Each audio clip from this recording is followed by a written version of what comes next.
Bismillahirrahmanirrahim. Assalamualaikum warahmatullahi wabarakatuh. Puji syukur malah kita panjatkan pada Allah SWT yang telah memberikan nikmat, karunia, dan hidayahnya kepada kita semua, sehingga pada kesempatan hari ini kita bisa bertemu dalam program Soft Skill Mahasiswa Baru UNJ tahun 2022. Pada kesempatan hari ini kami akan menyampaikan beberapa respon dari adik-adik mahasiswa baru yang telah mengikuti program Soft Skill, khususnya untuk materi pembinaan prestasi bidang penalaran.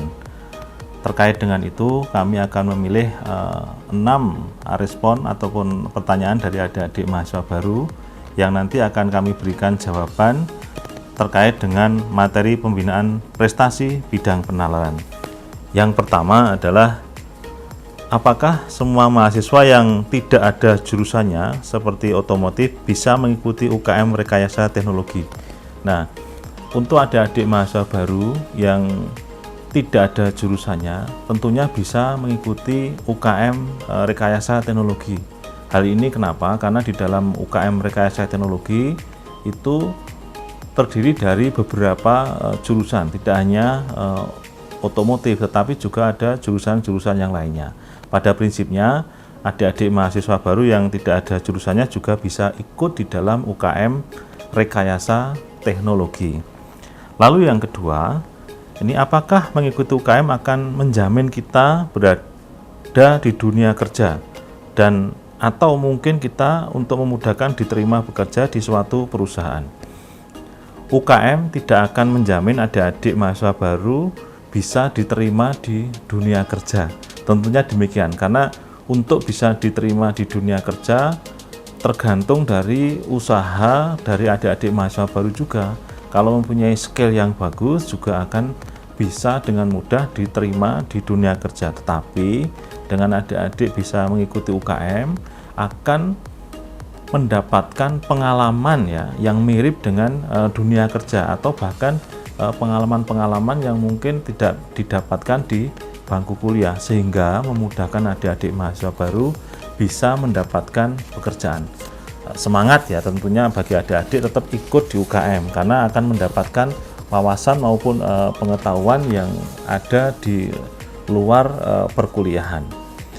Yang ketiga, dari awal saya keterima menjadi mahasiswa baru, saya sangat ingin bergabung di UKM penelitian karena saya sangat ingin mengikuti PIMNAS. Namun saya belum memiliki basic dalam bidang ini. Menurut saudara, apakah saya bisa terjun dalam bidang ini dan memperjuangkan UNJ sebagai juara di PIMNAS? Untuk ikut di dalam UKM penelitian, tentunya siapapun bisa ikut, walaupun belum mempunyai pengalaman di dalam bidang penelitian. Di dalam pembinaan UKM penelitian tentunya akan dibina sejak awal secara berjenjang.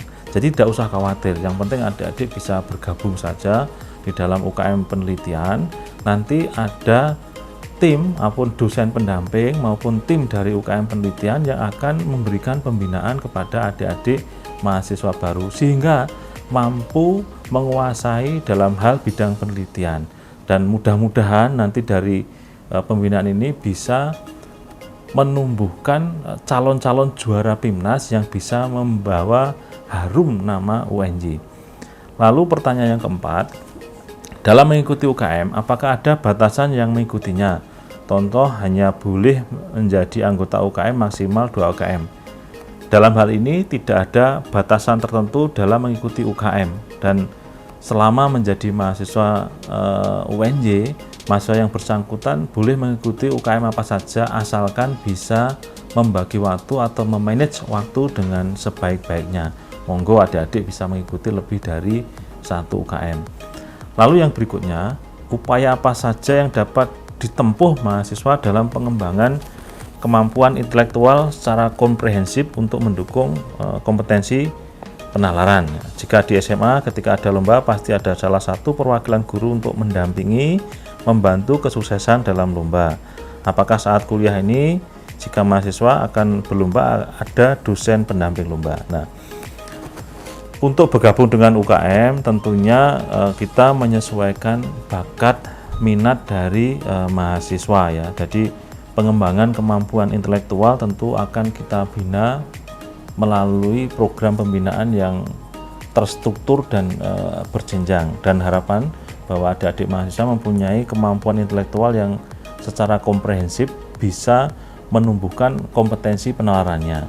Nah, untuk dosen pendamping, kita sediakan dosen pendamping untuk setiap UKM atau dosen pembina. Bahkan di UKM olahraga itu dosen pendampingnya bisa lebih dari satu dosen. Jadi tidak usah khawatir, kami akan pilihkan dosen pendamping yang expert atau ahli di dalam bidangnya masing-masing.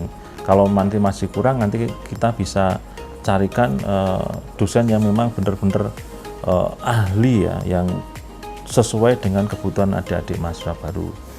Lalu yang berikutnya, yang terakhir, ini pertanyaan yang nomor 6. Setelah melihat video materi pembinaan prestasi bidang penalaran, saya menjadi termotivasi untuk bergabung di UKM UNY karena di situ mahasiswa dapat mengembangkan keahlian dan keterampilannya, serta juga dapat membuat kita berpikir kritis, selalu berinovasi. Hal ini tentunya dapat memberikan pengalaman yang sangat berguna dan bermanfaat untuk kehidupan yang sebenar-benarnya setelah selesai kuliah. Tetapi sebagai mahasiswa baru yang masuk di masa pandemi membuat saya kurang percaya diri, apalagi ketika masuk dalam sebuah UKM namun tidak bisa maju. Adik-adik mahasiswa baru, walaupun di masa pandemi COVID-19, pembinaan UKM itu memang ada kendala ya, karena ada musibah pandemi itu. Tetapi dengan adanya musibah tersebut, akhirnya kita berpikir kreatif dan inovatif, menumbuhkan hal-hal baru yang membuat kita menjadi bisa semangat ya.